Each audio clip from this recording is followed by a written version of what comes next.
हाँ, क्या कह रहे थे तुम? सर मैं ये कह रहा अब था बताओ, कैपिटलिज्म।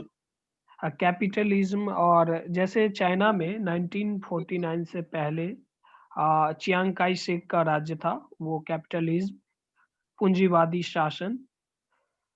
और जैसे रसिया में 1917 की बात कर रहे हैं हम, उस टाइम कैपिटलिज्म था। तो इस दरमियान जो अभी बाद में जाके कम्युनिज्म हो गया, तो ये कट्टरपंथी वाला भी बात यहीं से उठा है ना सर? नहीं, कट्टरपंथी एक अलग चीज है। मतलब मैं सर इस्लामिक बात, कट्टरपंथ जहां है इस्लामिक वहां सर मैं इस्लामिक नहीं। वाला नहीं बोल रहा हूँ। जैसे वो एक कम्युनिस्ट की बात है, जैसे भी भारत में भी कम्युनिस्ट है, तो ये लोग जो एक दर्शाते हैं कि सिर्फ लोअर कास्ट का भी होना चाहिए, लोअर कास्ट के लोग हैं उनका समान अधिकार होना चाहिए, ये तो सही है, लेकिन लोअर कास्ट ही सर्वोपरि हो, ये वाला एक नहीं, भावना। नहीं, कम्युनिज्म में लोअर कास्ट की बात नहीं की जा रही है। कम्युनिज्म में बात की जा रही है वर्ग की, क्लास की। ये एक बड़ा फर्क है सर। कम्युनिस्ट, ये जो लोहियावादी हैं, समाजवादी, ये बात करते हैं कास्ट आधारित व्यवस्था की, यानी जाति आधारित व्यवस्था की। लेकिन कम्युनिज्म जो है वो कास्ट आधारित व्यवस्था की बात नहीं करता है, जाति की बात नहीं करता है। हर जाति में जो कमजोर, आर्थिक रूप से कमजोर हैं, उनको उठाने की बात करता है। और मजदूरों को, या जो मेहनत कश हैं, सर्वहारा हैं, उनको उठाने की, चाहे वो किसी भी जाति का हो, किसी भी कौम का हो। तो लेकिन यहाँ हिंदुस्तान में क्या हुआ कि धीरे धीरे जाति प्रथा, मतलब जाति आधारित राजनीति इतनी मजबूत हो गई कि जितने कम्युनिस्ट थे, सीपीआई, सीपीएम, फॉरवर्ड ब्लॉक, ये तमाम बात करने लगे जाति की। और बाद में ये कहने लगे कि अगर हम कमजोर, आर्थिक रूप से कमजोर तबके की बात करते हैं, तो ये तो वही लोग हैं जो मतलब जो उस जाति के हैं जो पिछड़े हुए हैं, तो वो भी उसी में आ गए। लेकिन कम्युनिज्म, मार्क्स कभी जाति आधारित राजनीति की बात नहीं करता है, वो वर्ग आधारित राजनीति करता है और दो वर्ग मानता है। एक है जो उच्च वर्ग है, जिसके पास पैसा है, धन है, संपदा है, जो पैसा लगाता है और वो करता है, मतलब मुनाफा खाता है। और दूसरा वो है जो वहां खटता है, पसीना बहाता है, लेकिन उसको कुछ नहीं मिलता है, उसको सिर्फ तनख्वाह मिलती है, छोटी सी तनख्वाह मिलती है। तो उनका क्या होगा? और ये फैक्ट्री चलती किन के भरोसे है? उन्हीं मजदूर के भरोसे है। तो जिन मजदूर के भरोसे चलती है उनको कुछ नहीं मिलता है, और जिसने पूंजी लगाई उनको सब कुछ मिलता है। तो ये कॉन्सेप्ट बेसिकली था, और भी बहुत सारी चीजें हैं उसमें। तो सर लेकिन कम्युनिज्म जाति आधारित राजनीति की बात नहीं करता है, तो वर्ग, भारतीय संदर्भ में अभी तो बिल्कुल अलग है ना सर इसका। यहाँ तो जातिवाद ही बोला जाता है, कम्युनिस्ट मतलब अभी वही लोअर कास्ट के लोग। यहाँ तो नहीं, यहाँ तो अब कम्युनिस्ट भी जाति की बात करने लग गए हैं। अब तो यहाँ तो कम्युनिस्ट भी जाति की ही बात करते हैं। लेकिन सर इंडिया में जैसे चाइना की बात करें, रशिया की अगर हम बात करें, जहां कम्युनिज्म है, तो इन सारी जगहों पर जाति की बात नहीं की जाती है। इन सारी जगहों पर कौम की बात, ये वर्ग की बात, क्लास की बात की जाती है। इकोनॉमिकली वीकर सेक्शन और इकोनॉमिकली जो समृद्ध हैं उनकी बात की जाती है। कम्युनिस्ट उन्हीं की बात करता है। अब देखिए, आपकी सोवियत मीडिया थ्योरी या कम्युनिस्ट मीडिया थ्योरी जिसको कहते हैं, उसकी अगर हम बात करें सर, तो इंडिया में तो कम्युनिस्ट स्टेटलेस सोसाइटी की बात किया करती थी। क्या? फिर से बोलना।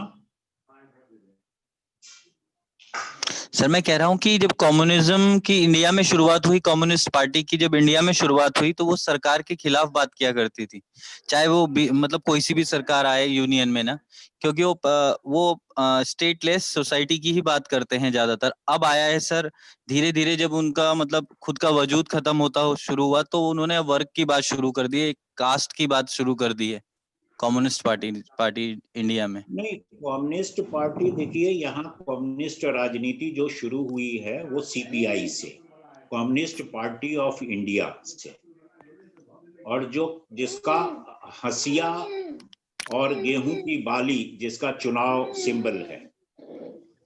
तो इनके जो नेता थे श्रीपाद डांगे तो कभी भी इसकी बात नहीं करते थे। श्रीपद डांगे कभी इसकी बात नहीं करते थे, मतलब कास्ट की बात नहीं करते थे वो। और कास्ट की बात करना तो बहुत बाद में शुरू हुआ। शुरू में जो बात होती थी वो यही होती थी कि किस तरह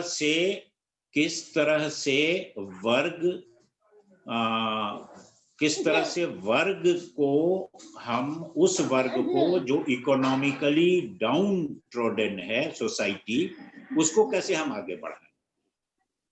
लेकिन उस समय भी अगर श्रीपद डांगे की बात आप देखें तो कम्युनिज्म तो बहुत बुरी हालत और अजीब हालत में था यहाँ, इसलिए कि वो भी क्या करते थे कि कांग्रेस के पिछलग्गू बने हुए थे। कम्युनिस्ट पार्टी शुरुआती दौर से लेके, क्योंकि उनको सुविधा चाहिए थी, श्रीपाद डांगे बिना एसी के नहीं रह सकते थे। श्रीपद डांगे और पूरी लीडरशिप, आप कम्युनिस्ट पूरी लीडरशिप देख लीजिए, बाद में भी जो कम्युनिस्ट लीडरशिप और आगे विकसित हुई वो भी इसी तरह से विकसित हुई है, इसी रूप में विकसित हुई है। यहाँ तो कम्युनिस्ट पार्टी का जनता से जुड़ाव और उस जनता से ये बाद के दिनों में शुरू हुआ, और बाद में तो खैर कम्युनिस्ट पार्टी यहाँ अब कहाँ, आप देखिए 3 राज्य में कम्युनिस्ट पार्टी का शासन था। त्रिपुरा निकल के बीजेपी के हाथ में चला गया। पश्चिम बंगाल में 15 साल ज्योति बसु ने, मतलब लेफ्ट फ्रंट ने, कम्युनिस्ट पार्टी ने शासन किया। उसके बाद ममता बनर्जी ने उखाड़ फेंका उनको, और ममता बनर्जी का शासन है। केरल में बस बचा हुआ है, और केरल में अभी लेफ्ट डेमोक्रेटिक फ्रंट है। वहां यूनाइटेड डेमोक्रेटिक फ्रंट जो कांग्रेस जिसकी अगुआ है वो, और दूसरी तरफ लेफ्ट डेमोक्रेटिक फ्रंट है जिसकी सरकार अभी पी विजयन जो है वो उसके मुख्यमंत्री हैं। इसके पहले अच्युतानंदन थे। तो यही 3 राज्य हैं, केरल, पश्चिम बंगाल और त्रिपुरा, यही कम्युनिस्ट पार्टी की सरकार बनती रही है। बिहार में काफी मजबूत थी कम्युनिस्ट पार्टी एक जमाने में, लेकिन अब खत्म हो चुकी है। अब कम्युनिस्ट पार्टी का, अब सीपीआई एमएल का थोड़ा सा वो है, बोलबाला आया है इधर हाल के दिनों में, पिछले कुछ समय में, लेकिन सीपीआई तो खत्म ही हो गई। सीपीएम तो है ही नहीं, पहले से ही बहुत कमजोर है। तो एनीवे, अब देखिए सोवियत मीडिया थ्योरी का जहां तक सवाल है, तो उसमें एक बड़ी चुनौती ये है कि मान लें लीडरशिप अगर गड़बड़ हो जाए तो क्या लोगों को, मीडिया को थोड़ी भी स्वतंत्रता मिलेगी? क्या लोग अपनी बात कह पाएंगे? अगर तानाशाही पूर्ण रवैया हो तो क्या करेंगे? तो ये एक बड़ा सवाल था कि गलत लीडरशिप अगर हो तो फिर ऐसी स्थिति में क्या होगा। अगर इस तरह की व्यवस्था, मीडिया के लिए इस तरह की अगर व्यवस्था हो तो फिर क्या होगा? ये एक बड़ा सवाल था, जिस सवाल से लोग आज भी जूझ रहे हैं। वहां खास करके जहां की कम्युनिस्ट शासन है, चाइना है, रशिया है, इन सबों में ये है, समस्या है बनी हुई। हालांकि कम्युनिस्ट अपने को नॉर्थ कोरिया भी कहता है। देखिए नॉर्थ कोरिया में भी क्या हालत है। एक पागल तानाशाह है किम जोंग, और वहां भी क्या हालत है। एनीवे, तो हम लोग अब थोड़ा आगे बढ़ते हैं। देखिए, इसके अलावा 2 और थ्योरी आई बाद में इसी सिलसिले में, और जिसने कहा कि ये सारी थ्योरीज जो हैं वो सब बेकार हैं और इनका कोई मतलब नहीं है, क्योंकि ये जो थ्योरीज हैं इसमें ठीक है नेशनल इंटरेस्ट की बात होती है एक जगह लिबर्टेरियन है, लेकिन जो सबसे जरूरी या सोशल रिस्पॉन्सिबिलिटी है की बात की जाती है, लेकिन जो सबसे जरूरी है वो है कि देश का विकास हो और इसमें मीडिया की भूमिका बने। Media should have a definite role to play in development of the country. और इसमें एक थ्योरी आई जिसको कहा गया डेवलपमेंट कम्युनिकेशन थ्योरी। ये 4 थ्योरी से अलग मैं कह रहा हूं आपको। वो 4 थ्योरी की बात हमने खत्म कर दी, ऑथोरिटेरियन, लिबर्टेरियन, सोशल रिस्पॉन्सिबिलिटी और सोवियत मीडिया। इसके अलावा 2 और थ्योरीज हैं जिनकी चर्चा की जाती है और कहा जाता है कि ये जो दोनों थ्योरीज हैं ये इंपॉर्टेंट हैं और वो सारी थ्योरीज बहुत रिलेवेंट अब नहीं रह गई हैं। तो इसी में आया एक development communication theory. Development communication theory का मतलब ये है कि नेशन बिल्डिंग में राष्ट्र को बनाने में मीडिया की भूमिका हो, राष्ट्र को बनाने में मीडिया की भूमिका हो। और वो भूमिका कैसी हो? तो एक शब्द आया उसमें, सस्टेनेबल डेवलपमेंट, यानी आगे की पीढ़ियों के साथ बिना कोई समझौता किए, without compromising the future, development हो। और वो डेवलपमेंट कहा गया सस्टेनेबल डेवलपमेंट। और इसमें कहा गया कि मीडिया की बड़ी भूमिका हो सकती है। मतलब फ्यूचर के साथ नहीं करना, फ्यूचर के साथ कॉम्प्रोमाइज नहीं करने का सीधा मतलब है कि आज हम बड़ी इंडस्ट्री लगा लें, पता लगा हमारा एनवायरनमेंट इतना खराब हो गया, carbon dioxide, carbon monoxide, green house gases, ये सारी, और हमारा जीना दूभर हो जाए, पर्यावरण हमारा इतना खराब हो जाए, तो हम खेती करें तो ऐसे करें कि खूब फर्टिलाइजर देके हम अभी तो खूब फसल उगा लें, और बाद में ऐसा हो जाए कि फसल उगाने के लिए जमीनी में उर्वरा शक्ति खत्म हो जाए। तो हमें ऐसे डेवलपमेंट करना चाहिए कि फ्यूचर जनरेशन को भी मिले कुछ। ऐसा नहीं हो कि सारा पानी हम अभी खत्म कर दें, ग्राउंड वाटर खत्म कर दें, और उसके बाद पता लगा कि ग्राउंड वाटर खत्म हो गया और फिर उसके बाद अगले जनरेशन के लिए कुछ बचा नहीं। हमने तो खूब डेवलपमेंट कर लिया, लेकिन this is called sustainable development. तो जो डेवलपमेंट कम्युनिकेशन है उसमें कहा गया कि मीडिया की बड़ी भूमिका हो सकती है और मीडिया को यही करना चाहिए, और मीडिया को नेशन बिल्डिंग में हिस्सेदार बनना चाहिए। It should be a party to nation development, in the development of the nation, country, और ये होना चाहिए।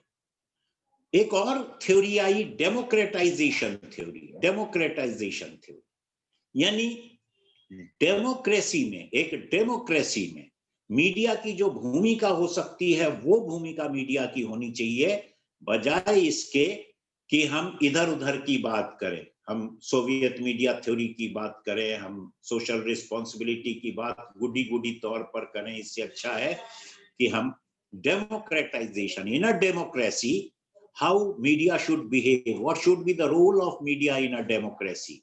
So we should focus on that. We should focus on democratic issues rather than focusing on authorities, focusing on some other things, तो हम लोगों को ये करना चाहिए। तो ये जो दो थ्योरी है, ये कहती हैं कि ये ज्यादा इंपॉर्टेंट है बजाय normative theories of the press के। जो 4 थ्योरीज हैं प्रेस की, उससे ज्यादा इंपॉर्टेंट है, ये माना गया। ठीक है, any questions?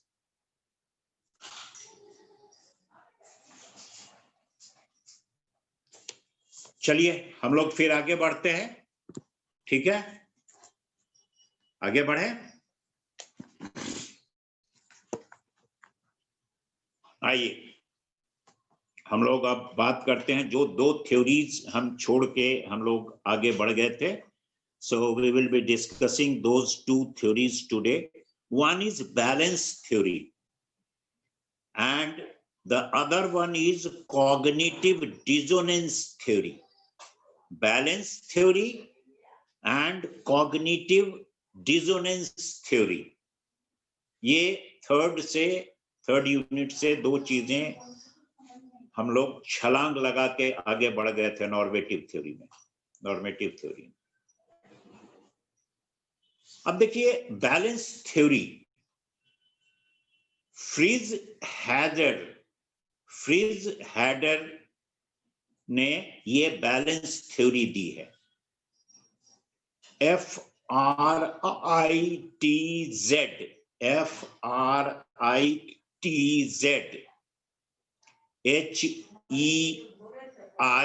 HEIDER, Fritz Heider. अब इसको आप हैडर कहें, हैदर कहें, जो इच्छा कह लें, वैसे है हैडर ही। ये देखिए थ्योरी, बैलेंस थ्योरी जो है उसको थ्योरी ऑफ एटीट्यूड चेंज भी कहा गया है। Theory of attitude change. और ये किस तरह से लोगों को बैलेंस बनाने पर मजबूर करता है। और इस दोनों थ्योरी को एक साथ देखा जाता है, कॉग्निटिव डिसोनेंस को और इसको एक साथ मिला के देखा जाता है। इसीलिए आपके सिलेबस में भी एक साथ है, इन दोनों को एक साथ। लेकिन मैं बताता हूं कैसे एक साथ हम इसे देखेंगे। देखिए ये साइकोलॉजिकल थ्योरी है, बेसिकली साइकोलॉजिकल थ्योरी है, और ये कॉग्निटिव कंसिस्टेंसी मोटिव को बताया गया है कि इससे साइकोलॉजिकल बैलेंस कैसे होता है, ये इसकी चर्चा की गई है इसमें। आपको मैं पहले 2 उदाहरण देता हूं, फिर और आगे हम लोग बात करेंगे। 2 उदाहरण दूंगा तो उससे आपको सबसे पहले कॉन्सेप्ट क्लियर हो जाएगा। 2 एग्जाम्पल्स। देखिए कोई सेलिब्रिटी जब किसी प्रोडक्ट का, आपने एडवर्टीजमेंट देखे होंगे, बहुत सारे एडवर्टीजमेंट आपने देखे होंगे, उसमें कोई सेलिब्रिटी अगर आती है और सेलिब्रिटी को जब आप देखते हैं तो कंज्यूमर का एटीट्यूड, उस सेलिब्रिटी के कारण कंज्यूमर का एटीट्यूड चेंज होता है। ये एटीट्यूड चेंज कैसे होता है, उसी पर फोकस है ये बैलेंस थ्योरी का। एक सिचुएशन है, सिचुएशन नंबर 1, आपने अमिताभ बच्चन को देखा किसी प्रोडक्ट का विज्ञापन करते हुए, और आपने देखा कि कल्याण ज्वेलर के बारे में बड़ी अच्छी बातें कर रहे हैं कि साहब यहां तो जितना पैसा है आपको उतने ही पैसे में हीरा मिल जाएगा वहां, और ज्वेलरी तो इसकी पूछिए मत, इतनी बढ़िया ज्वेलरी और इतनी सस्ती ज्वेलरी तो आपको कहीं दूसरे ब्रांड की मिलेगी नहीं। ठीक है साहब। अब देखिए आपका एक माइंडसेट बना हुआ है कि नहीं साहब, तनिष्क से बढ़िया तो है नहीं, उतनी प्योरिटी तो और किसी, क्योंकि वो टाटा का है, तो तनिष्क की प्योरिटी तो कल्याण के पास नहीं होगी।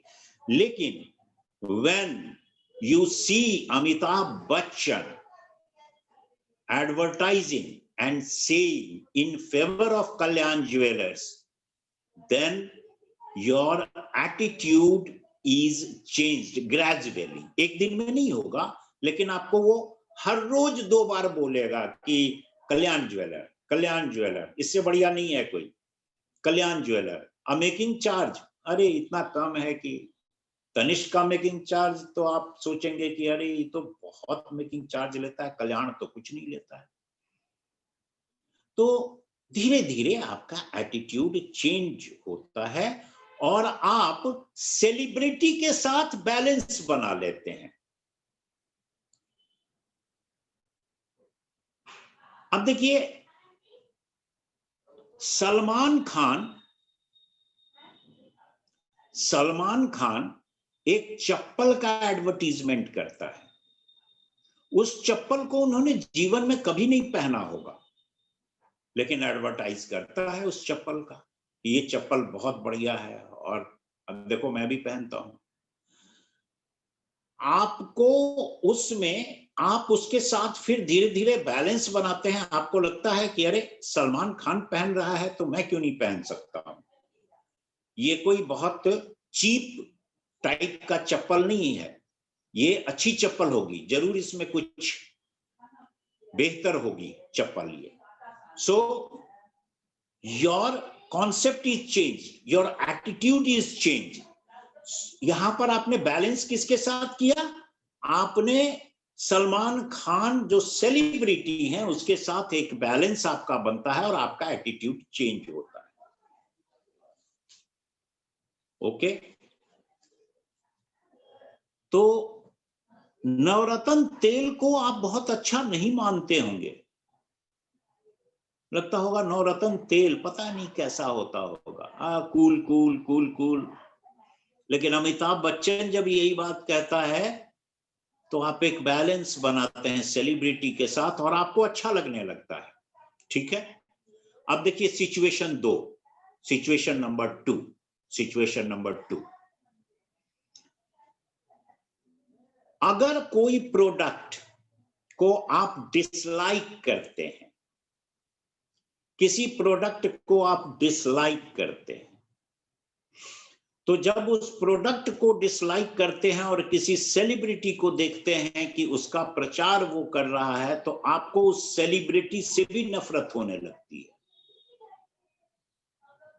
देखो कितना लालची है, लालच के फेर में इतने घटिया प्रोडक्ट को बढ़िया बता रहा है। देखो खुद तो इस्तेमाल करता नहीं है, हमें इस्तेमाल करने को कहता है। घड़ी डिटर्जेंट के को बताता है बहुत बढ़िया, जबकि सर्फ के मुकाबले वो कहाँ ठहरेगा, या टाइड के मुकाबले कहाँ ठहरेगा। घड़ी डिटर्जेंट को देखो, तो आपने घड़ी डिटर्जेंट को अगर इस्तेमाल किया और आप उससे सेटिस्फाइड नहीं है, then you start disliking the celebrity who is advertising that product. So this is situation number 2। ठीक है, अब देखिए इसमें क्या कहा जा रहा है। जब निगेटिव एटीट्यूड हो और अदर्स को, दूसरों को आप देखते हैं कि उसको प्रोमोट करने की कोशिश कर रहा है, तो आपको उसके साथ नहीं बल्कि दूसरे प्रोडक्ट के साथ आप अपने को क्लोज फील करने लगते हैं बजाय इसके। एक हिंदी में कहावत है, दुश्मन का दुश्मन दोस्त। ठीक है, जैसे मैं राकेश को अच्छा नहीं मानता हूं और आमिर भी राकेश को अच्छा नहीं मानता है कि ना राकेश ठीक आदमी नहीं है। मैं भी मानता हूं राकेश ठीक आदमी नहीं है और आमिर भी मानता है। तो मेरे और आमिर के विचार मिलते हैं। आमिर से मेरा कोई मतलब नहीं है, लेकिन मैं आमिर को इसलिए पसंद करने लग जाता हूं क्योंकि वो राकेश के बारे में अच्छे विचार नहीं रखता है। So this is again, you balance here, and your attitude towards a person is decided on this basis also. Are you getting me? आप समझ रहे हैं मैं क्या कह रहा हूं? तो हेडर का कहना है कि सेंटीमेंट जो है और लाइकिंग रिलेशनशिप, सेंटीमेंट या लाइकिंग रिलेशनशिप, ये बैलेंस होता है, इसको बैलेंस किया जाता है, और ये इसके पॉजिटिव रिजल्ट्स भी दिखाई देते हैं और इसके नेगेटिव रिजल्ट्स भी दिखाई देते हैं डिपेंडिंग ऑन द सिचुएशन। यही है बैलेंस थ्योरी, और ये एटीट्यूड चेंज की एक साइकोलॉजिकल थ्योरी है जिसको बताने की कोशिश की है किसने? फ्रिट्ज हेडर ने। ठीक है, ठीक है, कोई शक शुबहा?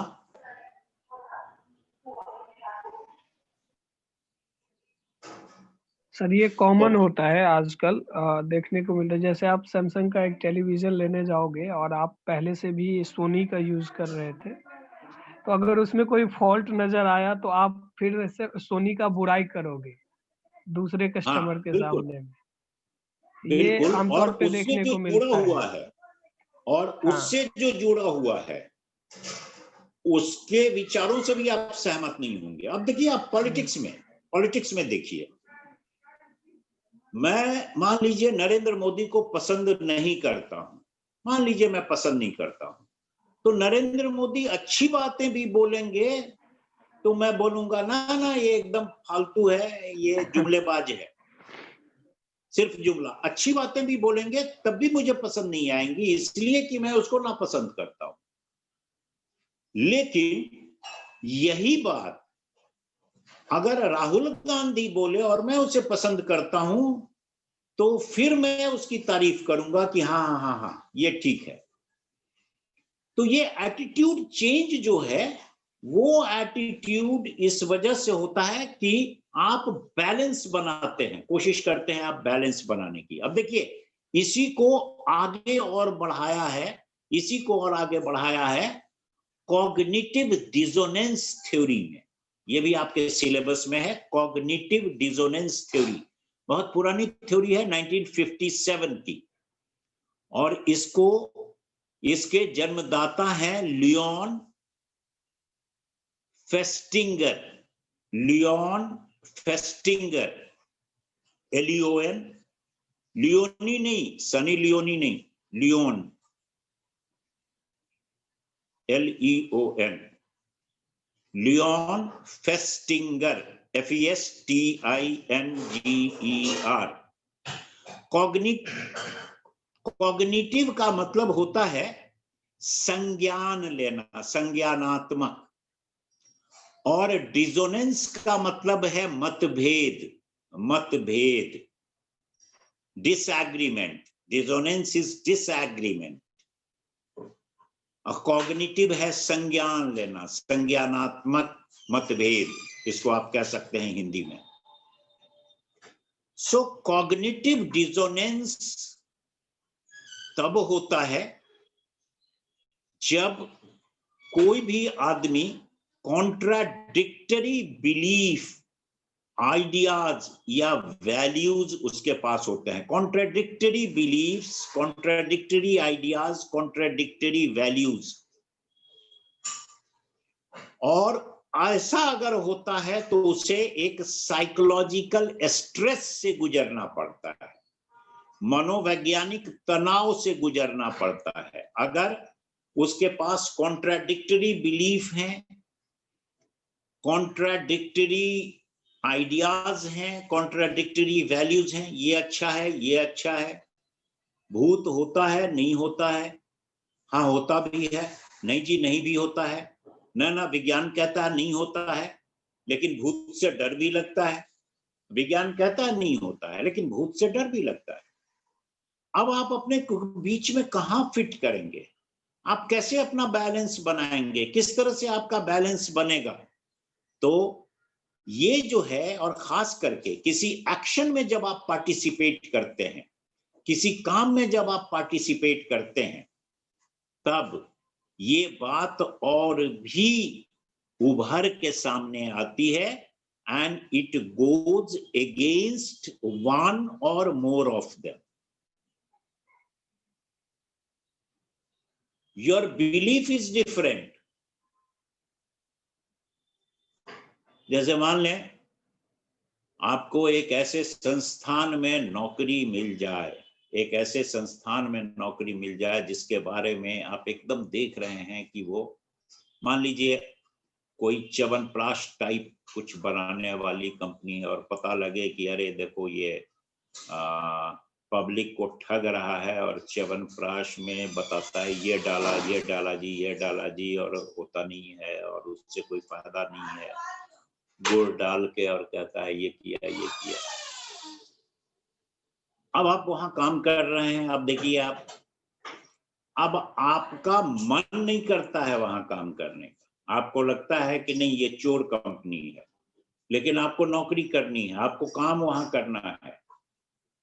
तो एक उदाहरण के लिए कह रहा हूं, समझने के लिए।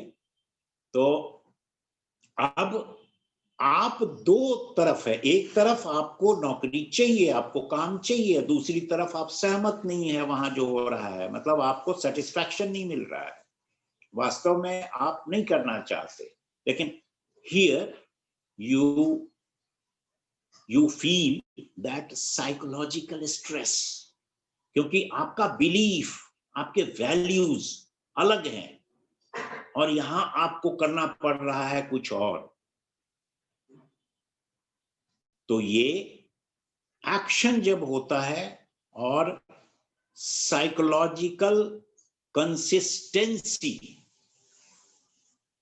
दूसरों के साथ जब नहीं बन पा रही है, तो वैसे में दिक्कत होती है, और ऐसे में हमेशा आप देखेंगे कि एक साइकोलॉजिकल स्ट्रेस से आदमी गुजरता है। अब ऐसी स्थिति में करता क्या है आदमी, कैसे अपने को जस्टिफाई करता है, ये एक देखिए। आप क्या सोचेंगे, अरे भाई मैं काम कर रहा हूं, मैं थोड़ी बना रहा हूं, जो बना रहा है वो जाने, मुझे तो मतलब है अपने पैसे से, पैसा मुझे चाहिए, I have to work somewhere. If I don't work here, then I will have to find out some other job. And who knows, there also I will have to pass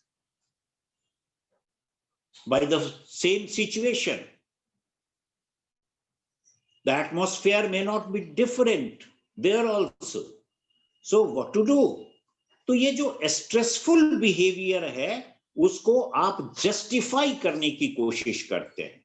आप स्ट्रेस के दौर से गुजरते हैं, but you try to justify yourself, and when you try to justify yourself, then rationalisation, जो psychological rationalisation है, वो फिर डिसोनेंस, साइकोलॉजिकल डिसोनेंस, रेशनलाइजेशन, ये क्या करता है कि आप कॉन्ट्राडिक्टरी जो सिचुएशन है उसको अवॉइड करना शुरू करते हैं। छोड़ो, मुझे क्या मतलब है। ये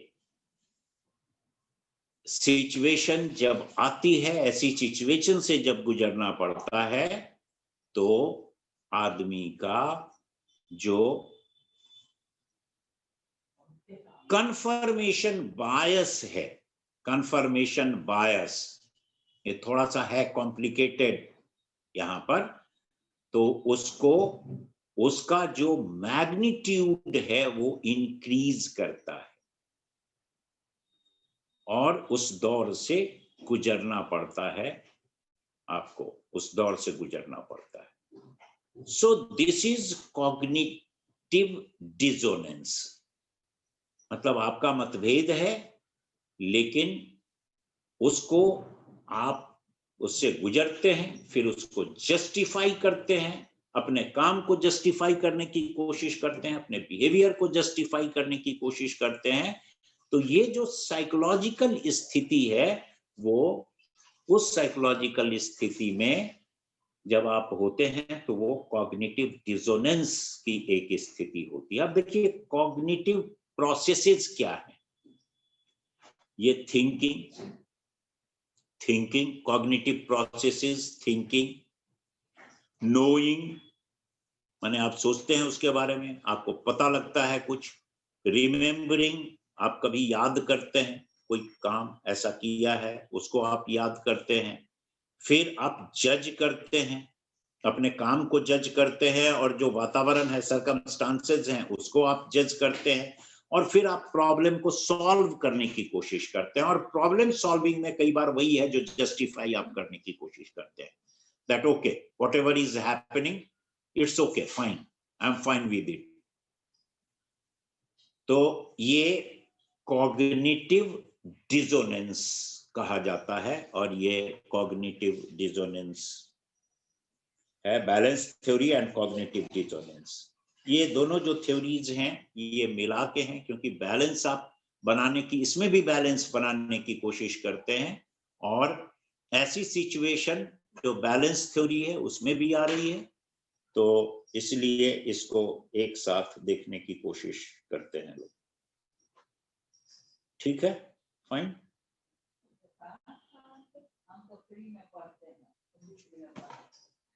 ओके, आइए let us discuss then the next topic, and